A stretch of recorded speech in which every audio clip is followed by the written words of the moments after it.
अगर कभी digital circus के दूसरे सीजन की कोई संभावना थी तो फैंडम ने उसे पूरी तरह से खत्म कर दिया। और हाँ, मुझे पता है किसी ने आधिकारिक तौर पर नहीं कहा कि सीजन 2 की घोषणा कब होगी, लेकिन मुझ पर भरोसा करें, वो सीजन 2 सचमुच एक हकीकी संभावना लग रही थी और इसके कई सबूत भी हैं जो इसे साबित करते हैं। लेकिन आज हमें बात करनी है कि कैसे फैंडम ने इस संभावित सीजन 2 और डिजिटल सर्कस की सीक्वल्स को बर्बाद कर दिया। चलो, जब ये रिलीज हुआ तो सभी ने इस शो को पूरे परिवार के लिए एक एनिमेशन के रूप में देखा, जिसमें बढ़ा चढ़ाकर गढ़े गए रंगीन किरदार थे और एक ऐसी दुनिया थी जो बिल्कुल वैसी ही दिखती है जैसी आपको किसी भी डिज्नी जूनियर के 3D शो में मिलेगी। लेकिन जैसे जैसे डिजिटल सर्कस के एपिसोड्स आगे बढ़ते गए, आपको और ज्यादा एहसास होने लगा कि ये हर किसी के लिए नहीं बनाया गया था। ये शो धीरे धीरे अधिक डार्क और मैच्योर होता है, जिसमें ऐसे संदेश हैं जो हर बच्चा नहीं समझ सकता।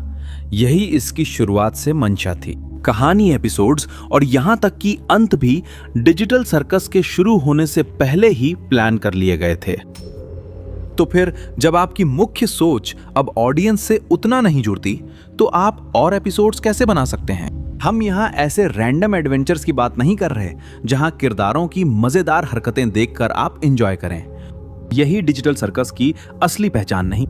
हर एपिसोड में हम किरदारों का कोई गहरा राज या रहस्य खोजते थे, लेकिन अब मुझे ये ज्यादा मुमकिन नहीं लगता। जनवरी 2023 में वापस चलते हैं।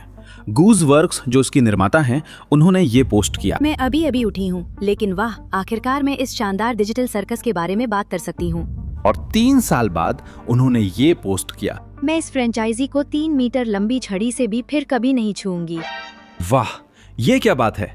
क्रिएटर का धीरे धीरे डिजिटल सर्कस में रुचि कम होता गया, और ऐसा इसलिए नहीं था क्योंकि वो इससे बोर हो गई थीं, लेकिन ये खुद फैंडम की प्रतिक्रिया के कारण था।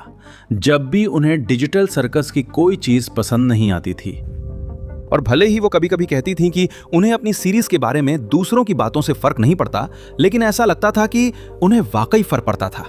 और इतना फर्क पड़ा कि उन्होंने अपनी खुद की रेडिट अकाउंट डिलीट कर दी ताकि उन्हें सीरीज के बारे में और कमेंट्स ना देखने पड़े। तो भले ही डिजिटल सर्कस में आगे और एपिसोड्स के लिए पोटेंशियल हो, अगर क्रिएटर अब खुश नहीं है या उनके पास और सब्र नहीं है, तो फिर आगे और एपिसोड्स कैसे आएंगे? समस्या ये नहीं थी कि फैंस ने कैरेक्टर्स के डिजाइन की शिकायत की या शो के लिए कोई नया आइडिया दिया। समस्या ये थी कि फैंडम सीधे क्रिएटर के खिलाफ जा रहा था, जैसे किसी को दोष देने के लिए ढूंढ रहा हो। वे कंपनी या राइटर्स के ग्रुप से शिकायत नहीं कर रहे थे, वे सिर्फ क्रिएटर से ही शिकायत कर रहे थे। और वहां वे सिर्फ सर्कस की बात नहीं कर रहे थे, वे गूज़वर्क्स की भी बात कर रहे थे।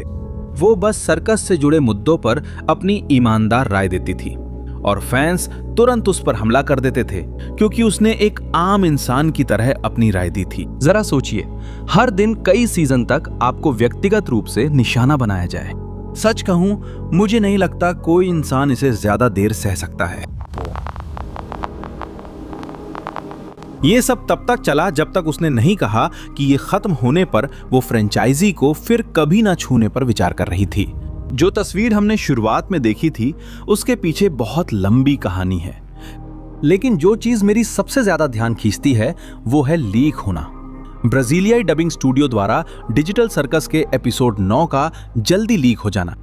फैंस ने गूज़वर्क्स से पूछना शुरू कर दिया कि वो इस स्थिति के बारे में क्या सोचती हैं, क्या वो इसके बारे में कुछ करेंगी? और उनका जवाब सीधा था, किसे फर्क पड़ता है? 2 शब्द, और ये काफी थे कि एक और विवाद खड़ा हो जाए। अचानक लोग कहने लगे कि अब उन्हें अपने ही शो की परवाह नहीं है, कि वो फैंस का सम्मान नहीं करती, कि वो उस कम्युनिटी के प्रति कृतज्ञ हैं जिसने उन्हें मशहूर बनाया। कुछ लोगों ने फिनाले देखने के लिए टिकट रद्द कर दिए। लेकिन यहाँ एक बात है जो बहुत लोग भूल जाते हैं, गूज़वर्क्स, उन्होंने एपिसोड लीक नहीं किया था, उनका इससे कोई लेना देना नहीं था। फिर भी आखिरकार वही सबसे ज्यादा हमलों का निशाना बनी। उस समय तक ऐसा लगने लगा था कि समस्या अब डिजिटल सर्कस नहीं रह गई थी, समस्या गूज़वर्क्स और फैंडम बन गई थी। हमला इतना ज्यादा था कि ब्लू स्काई पर, जो एक बहुत छोटी प्लेटफॉर्म है और जिसे बहुत से लोग ट्विटर से कम जहरीला मानते हैं, कुछ घंटों में वो फिर उन्हीं समस्याओं से जूझ रही थी जिन्हें वो छोड़ना चाहती थी। और तभी एक पोस्ट सामने आई जिसने बहुत सारे लोगों का ध्यान खींचा। ईमानदारी से कहूं तो अब मैं इसमें अपना दिल नहीं लगा सकता। ये मुझसे कहीं ज्यादा बड़ा हो गया है और असल में मुझे लगता है कि वो बात खुद लीक से कहीं ज्यादा अहम है, क्योंकि एक लीक तो जाहिर है भुला दी जा सकती है, इंटरनेट पर एक लड़ाई भी। लेकिन जब किसी सीरीज की निर्माता अपनी खुद की रचना के बारे में इस तरह से बोलना शुरू कर देती है तो हम पूरी तरह से अलग चीज के बारे में बात कर रहे होते हैं। और ये सब पढ़ने के बाद गूज़वर्क्स को उत्साहित होकर दूसरी सीजन की योजना बनाते हुए कल्पना करना मुश्किल हो जाता है, क्योंकि सच में असाधारण डिजिटल सर्कस अभी भी उस तरह की सीरीज लगती है जो सालों तक चल सकती है। इसमें गहरे किरदार हैं, अनसुलझे रहस्य हैं और एक लगभग अनंत ब्रह्मांड है। और एपिसोड 9 के बाद उन सवालों में से कई अभी भी खुले हैं। अभी भी एक और सीजन के लिए सामग्री है। असल में गूज़वर्क्स के पास और भी कुछ करने की संभावना है, लेकिन मुझे नहीं लगता कि सारी गलती फैंडम की है।